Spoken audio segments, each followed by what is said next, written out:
दोस्तों, मैं हिंदी श्रुता आप सभी का हार्दिक स्वागत एवं अभिनंदन करती हूँ अपने YouTube चैनल हिंदी श्रुता अध्ययन केंद्र में। दोस्तों, आज मैं कक्षा 9 की पुस्तक कृतिका भाग 1 से माटी वाली कहानी को लेकर के प्रस्तुत है। यह कहानी विद्यासागर नौटियाल जी द्वारा लिखित है। इस कहानी में विद्यासागर नौटियाल जी ने विस्थापन की समस्या को प्रभावी ढंग से उठाया है। गरीब और श्रमिक वर्ग इस समस्या से कैसे जूझ रहा है, उसको भी लेखक ने पूर्णतः दिखाने का प्रयास किया है। इनका बहुत ही संवेदनशील और मार्मिक चित्र खींचा है विद्यासागर नौटियाल जी ने। यह कहानी बहुत ही प्रसिद्ध कहानी है, माटी वाली। तो आइए दोस्तों, बिना किसी विलंब के हम कहानी की तरफ अग्रसर होंगे।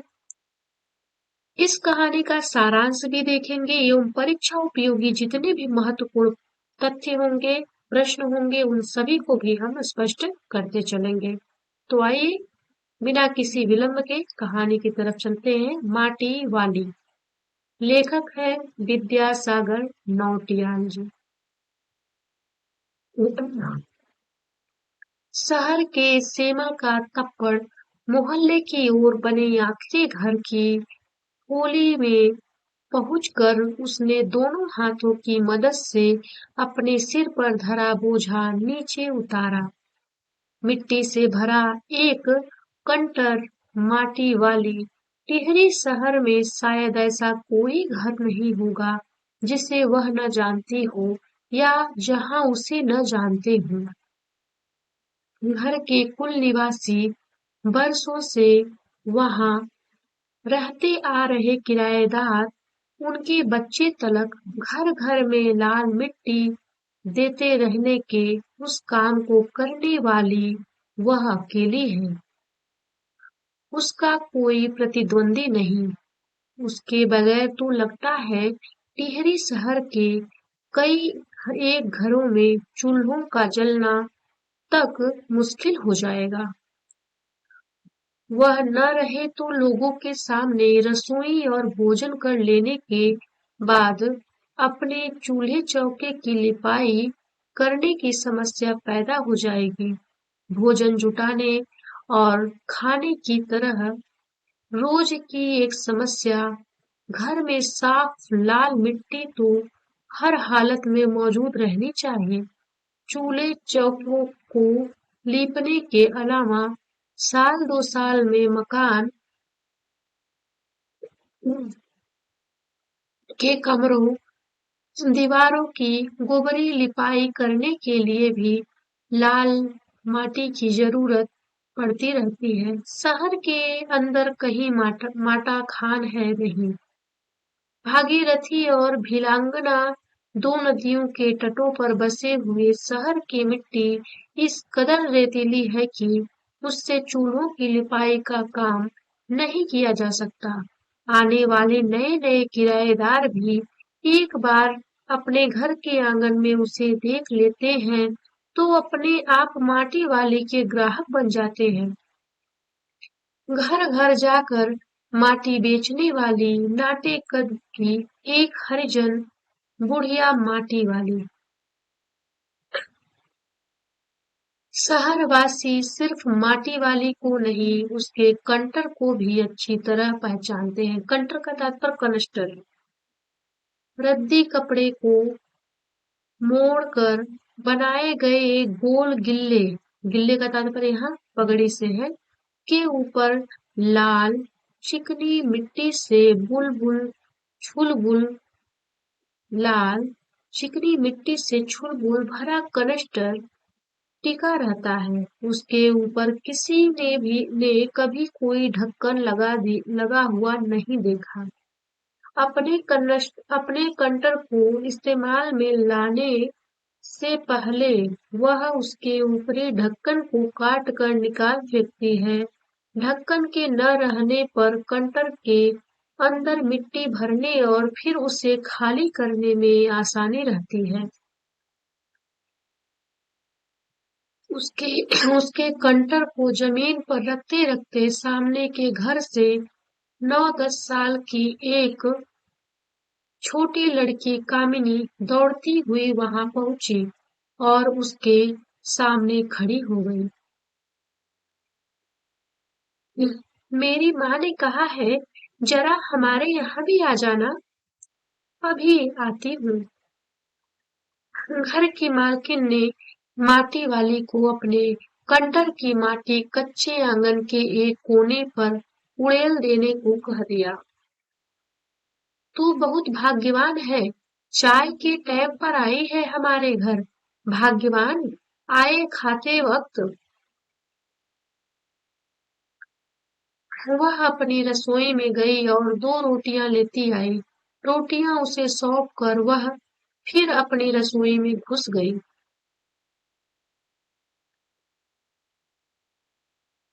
माटी वाले के पास अपने अच्छे या बुरे भाग्य के बारे में ज्यादा सोचने का वक्त नहीं था। घर की मालकिन के अंदर जाते ही माटी वाली ने इधर उधर तेज निगाहें दौड़ाई। हाँ, इस वक्त वह अकेली थी, उसे कोई देख नहीं रहा था। उसने फौरन अपने सिर पर धरे डिल्ले के कपड़े के मोड़ों को हड़बड़ी में एक झटके में खोला और उसे सीधा कर दिया। फिर इकहरा खुल जाने के बाद वह एक पुरानी चादर के एक फटे हुए कपड़े के रूप में प्रकट हुआ। मालकिन के बाहर आंगन में निकलने से पहले उसने चुपके से अपने हाथ में थामी 2 रोटियों में से एक रोटी को मोड़ा और उसे कपड़े पर लपेटकर गांठ बांध दी। साथ ही अपना मुंह यूं ही चलाकर खाने का दिखावा करने लगी। घर की मालकिन पीतल के एक गिलास में चाय लेकर लौटी। उसने वह गिलास बुढ़िया के पास जमीन पर रख दिया। ले सद्दा, बासी साग कुछ है नहीं, अभी इसी चाय के साथ निकल जा। माटी वाले ने खुले कपड़े के एक छोर से पूरी गोलाई में रखकर पीतल का वह गरम गिलास हाथ में उठा लिया। अपने होठों से गिलास के किनारों को छुआने से पहले शुरू-शुरू में उसने उसके अंदर रखी नरम चाय को ठंडा करने के लिए सूं-सूं करके उस पर लंबी-लंबी फूंकें मारी। तब रोटी के टुकड़े को चबाते हुए धीरे-धीरे चाय सुड़कने लगी।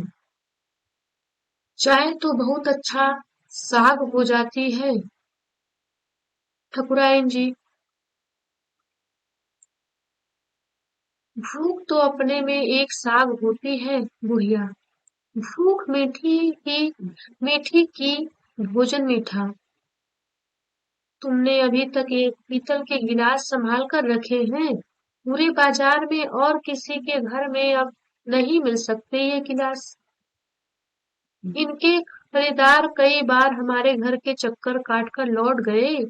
पुरखों की गाढ़ी कमाई से हासिल की गई चीजों को हराम के भाव बेचने को मेरा दिल गवाही नहीं देता। हमें क्या मालूम कैसी तंगी के दिनों में अपनी जीभ पर कोई स्वादिष्ट चटपटी चीज रखने के बजाय मसोस कर 2-2 पैसे जमा करते रहने के बाद खरीदी होगी उन्होंने ये तमाम चीजें जिनकी हमारे लोगों की नजरों में अब कोई कीमत नहीं रह गई है। बाजार में जाकर पीतल का भाव पूछो जरा, दाम सुनकर दिमाग चकराने लगता है। और ये व्यापारी हमारे घरों से हराम के भाव इकट्ठा कर ले जाते हैं। तमाम बर्तन, भांडे, कांसे के बर्तन भी गायब हो गए हैं सब घरों से। इतनी लंबी बात नहीं सोचते बाकी लोग। अब जिस घर में जाओ वहां या तो स्टील के भांडे दिखाई देते हैं या फिर कांच और चीनी मिट्टी के। अपनी चीज का मोह बहुत बुरा होता है। मैं तो सोच कर पागल हो जाती हूँ कि अब इस उम्र में इस शहर को छोड़कर हम जाएंगे कहाँ। ठकुराइन जी, जो जमीन जायदादों के मालिक हैं वे तो कहीं न कहीं ठिकाने पर जाएंगे ही। पर मैं सोचती हूँ मेरा क्या होगा? मेरी तरफ देखने वाला तो कोई भी नहीं। चाय खत्म कर माटी वाली ने एक हाथ में अपना कपड़ा उठाया, दूसरे में खाली कंटर और खोली से बाहर निकलकर सामने के घर में चली गई। उस घर में भी कल हर हालत में मिट्टी ले आने के आदेश के साथ उसे 2 रोटियां मिल गई। उन्हें भी उसने अपने कपड़े के एक दूसरे छोर में बांध लिया। लोग जाने तो जाने कि वह ये रोटियां अपने बुड्ढे के लिए ले जा रही है। उसके घर पहुंचते ही अशक्त बुड्ढा कातर नजरों से उसकी ओर देखने लगता है। वह घर में रसोई बनने का इंतजार करने लगता है। आज वह घर पहुंचते ही 3 रोटियां अपने बुड्ढे के लिए के हवाले कर देगी। रोटियों को देखते ही चेहरा खिल उठेगा बुड्ढे का। साथ में ऐसा भी बोल देगी, साग तो कुछ है नहीं अभी। और तब उसे जवाब सुनाई देगा, भूख मीठी है कि भोजन मीठा। उसका गांव शहर के इतना पास भी नहीं है, कितना ही तेज चलो फिर भी घर पहुंचने में 1 घंटा तो लग ही जाता है। रोज सुबह निकल जाती है। वह अपने घर से पूरा पूरा दिन माटा खान में मिट्टी खोदने फिर विभिन्न स्थानों में फैले घरों तक उसे ढोने में बीत जाता है। घर पहुंचने से पहले रात घिरने लगती है। उसके पास अपना कोई खेत नहीं, जमीन का एक टुकड़ा नहीं, एक भी टुकड़ा नहीं। झोपड़ी जिसमें वह गुजारा करती है। गांव के एक ठाकुर जी जमीन पर खड़ी ठाकुर की एक गांव के एक ठाकुर की जमीन पर खड़ी है। उसकी जमीन पर रहने की एवज में उस भले आदमी के घर पर भी माटी वाली को कई तरह के कामों की बेगार करनी होती है। नहीं, आज वह एक गठरी में बदल गए अपने बुड्ढे को कोरी रोटियां नहीं देगी। माटी बेचने से हुई आमदनी से उसने 1 पाव प्याज खरीद लिया। प्याज को कूट कर वह उन्हें जल्दी जल्दी तल लेगी। बुड्ढे को पहले रोटियां दिखाएगी ही नहीं, सब्जी तैयार होते ही परोस देगी। उसके सामने 2 रोटियां। अब वह 2 रोटियां भी नहीं खा सकता, एक ही रोटी खा पाएगा या हद से हद 1.5। अब उसे ज्यादा नहीं बचता। बाकी बची 1.5 रोटियां। रोटियों से माटी वाली अपना काम चला लेगी।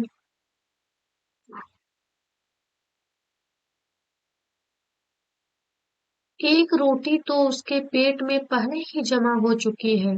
मन में यह सब सोचती, हिसाब लगाती हुई वह अपने घर पहुंच गई। उसके बुड्ढे को अब रोटी की कोई जरूरत नहीं रह गई थी। माटी वाली के पांव की आहट सुनकर हमेशा की तरह आज वह चौंका नहीं। उसने अपनी नजरें उसकी ओर नहीं घुमाई। घबराई हुई माटी वाली ने उसे छू कर देखा। वह अपनी माटी को छोड़कर जा चुका था। टिहरी बांध पुनर्वास के साहब ने उससे पूछा कि वह रहती कहाँ है। तुम तहसील से अपने घर का प्रमाण पत्र ले आना। मेरी जिंदगी तो इस शहर के तमाम घरों में माटी देते गुजर गई साहब। माटी कहाँ से लाती हो? माठ खान से लाती हूँ माटी। वह माठ खान चढ़ी है तेरे नाम? अगर है तो हम तेरा नाम लिख देते हैं। माठ खान तो मेरी रोजी है साहब। बुढ़िया, हमें जमीन का कागज चाहिए, रोजी का नहीं। बांध बनने के बाद मैं क्या खाऊंगी साहब? इस बात का फैसला तो हम नहीं कर सकते। वह बात तो मुझे खुद ही तय करनी पड़ेगी। वह बात तो तुझे खुद ही तय करनी पड़ेगी। टिहरी बांध की 2 सुरंगों को बंद कर दिया गया है। शहर में पानी भरने लगा है, शहर में आपाधापी मची है, शहरवासी अपने घरों को छोड़कर वहां से भागने लगे हैं। पानी भर जाने से सबसे पहले कुल स्मशान घाट डूब गए हैं। माटी वाली अपनी झोपड़ी के बाहर बैठी है, गांव के हर आने जाने वालों से एक ही बात कहती जा रही है, गरीब आदमी का श्मशान नहीं उजड़ना चाहिए, गरीब आदमी का श्मशान नहीं उजड़ना चाहिए। तो यह कहानी जो है माटी वाली बहुत ही प्रसिद्ध कहानी है, विद्यासागर नौटियाल जी की अत्यंत प्रसिद्ध रचना है माटी वाली। तो इसे ध्यान रखिएगा आप सभी लोग। आइए इस कहानी से जो महत्वपूर्ण प्रश्न बनते हैं उनको भी देख लेते हैं।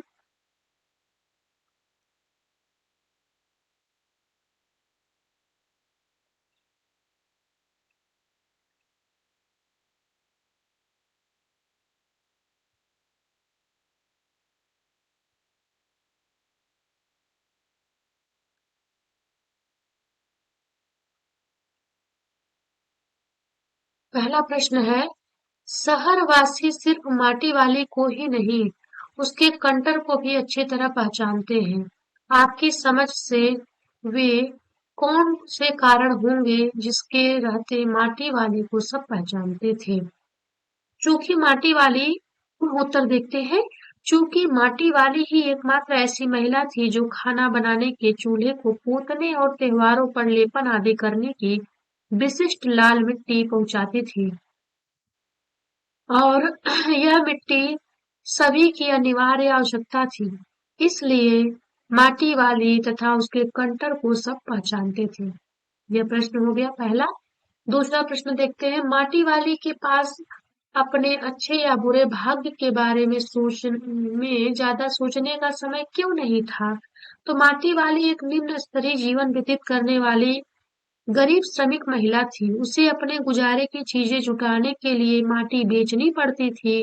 अतः गरीबी और श्रमशीलता के बीच उसे अपने भाग्य के विषय में सोचने का अवसर नहीं था। भूख मीठी की भोजन मीठा से क्या अभिप्राय है? इसका अभिप्राय यह है कि भोजन तभी मीठा लगता है जब भूख लगी हो। बिना भूख के उत्तम भोजन भी नीरस एवं भूख लगी होने पर रूखा सूखा भोजन भी स्वादिष्ट लगता है। चौथा प्रश्न देखिएगा, पुरखों की गाढ़ी कमाई से हासिल की गई चीजों को हराम के भाव बेचने को मेरा दिल गवाही नहीं देता। मालकिन के इस कथन के आलोक में विरासत के बारे में अपने विचार व्यक्त कीजिए।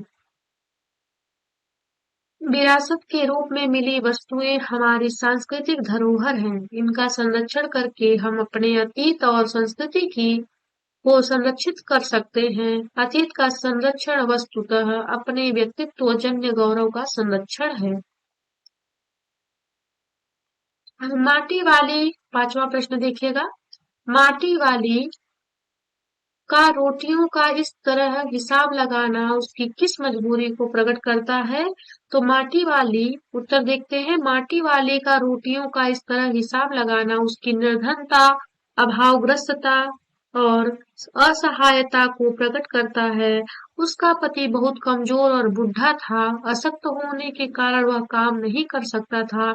इसलिए माटी वाली जी तोड़ शारीरिक मेहनत करती थी और अपने बुढ़े के लिए रोटी जुटाती थी, और वह पेट भर रोटी नहीं कमा पाती थी और अपने भी खाली पेट रहती थी और बुढ़े को भी थोड़ा बहुत देकर खाली पेट रखती थी।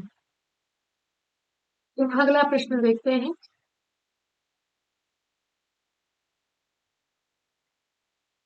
छठा प्रश्न है, आज माटी वाली बुड्ढे को कोरी रोटियां नहीं देगी।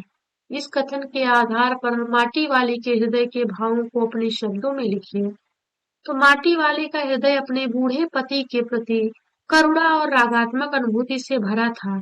चूंकि रोटियां उसे मिल गई थी, इसलिए केवल एक ही वस्तु की व्यवस्था करनी थी। अतः माटी वाली ने बूढ़े को केवल कोरी रोटियां न देने का निश्चय किया।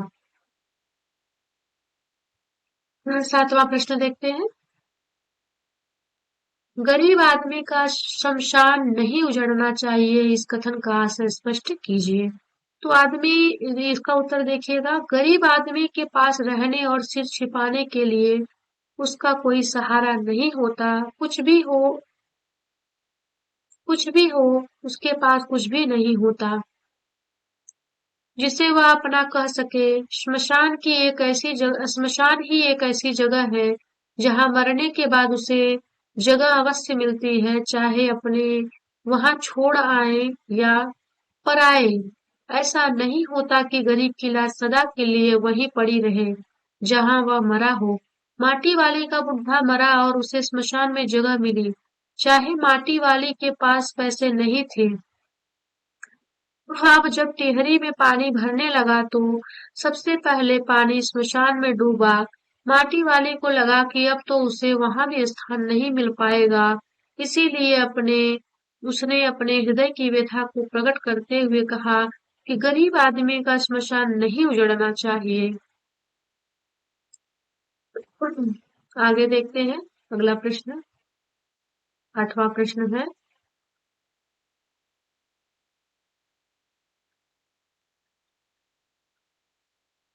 विस्थापन की समस्या पर एक अनुच्छेद लिखिए।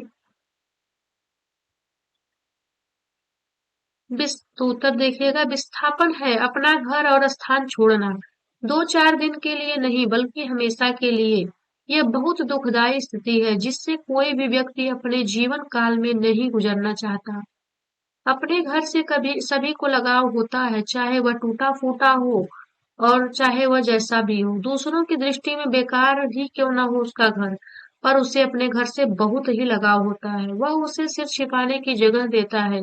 जब कोई राजनीतिक, सामाजिक, आर्थिक या प्राकृतिक आपदा या विपदा आती है, तब विस्थापन की समस्या लोगों के सामने सिर उठाकर खड़ी हो जाती है। बाढ़, तूफान, भूकंप आदि की स्थितियों में लोगों को अपने घर से विस्थापित होना पड़ता है, पर सदा के लिए नहीं बल्कि कुछ देर के लिए। इन स्थितियों में आर्थिक नुकसान होता है, पर व्यक्ति फिर सामान्य स्थिति हो जाने पर वापस लौट आता है, अपना टूटा फूटा उजड़ा आशियाना फिर से तैयार कर लेता है। पर राजनीतिक कारणों से कभी कभी स्थायी रूप से विस्थापन हो जाता है। जब हमारे देश का बंटवारा अंग्रेज सरकार ने किया था, तब लाखों परिवारों को अपना बसा बसाया घर छोड़ रातों रात दूसरी जगह जाना पड़ा था।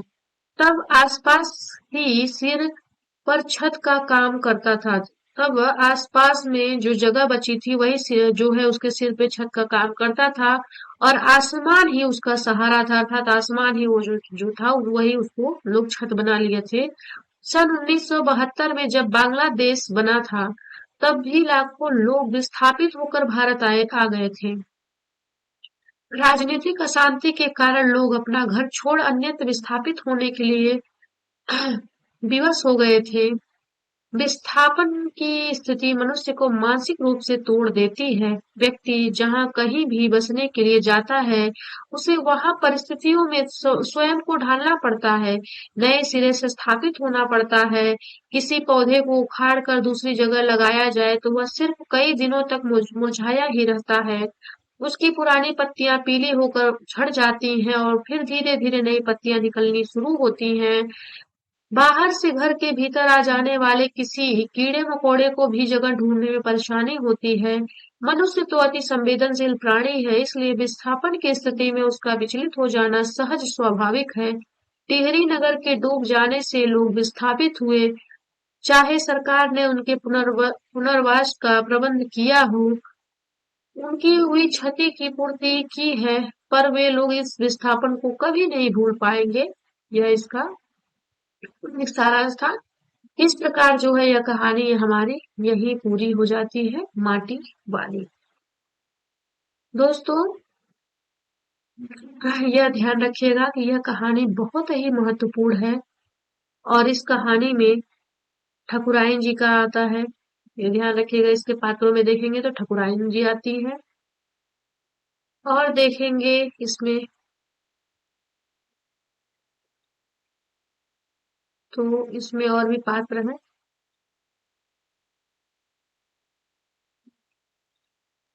एक तो ठकुराइन जी को हमने देख लिया।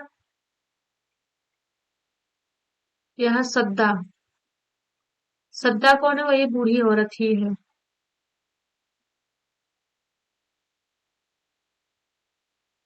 सद्दा कौन है? तो बूढ़ी औरत का नाम ही सद्दा है, ये ध्यान रखिएगा।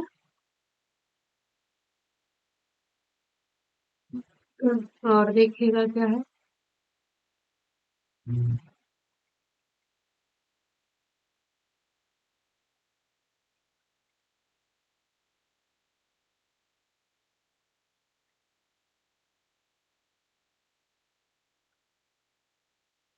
कामिनी, देखिए लड़की जो है कामिनी, सद्दा, कामिनी और ठकुराइन जी, 3 लोगों का यहाँ पे स्पष्टीकरण होता है, इसको ध्यान रखिएगा। तो इस प्रकार जो है यह माटी वाली कहानी हमारी यही पूर्ण होती है दोस्तों। और हाँ, कंटर का अर्थ होता है कनस्टर, ये आप ध्यान रखिएगा। तो इसी के साथ दोस्तों हम अब अगली कहानी में, अगले पाठ में आपसे पुनः मिलेंगे। इसी के साथ धन्यवाद, नमस्कार। यदि आपने अभी तक मेरे चैनल को सब्सक्राइब नहीं किया है, वीडियो को लाइक नहीं किया है दोस्तों, तो अवश्य कर दीजिएगा और अपने सभी दोस्तों को मेरे चैनल से अवश्य जोड़िएगा दोस्तों। पुनः मिलेंगे अगले पाठ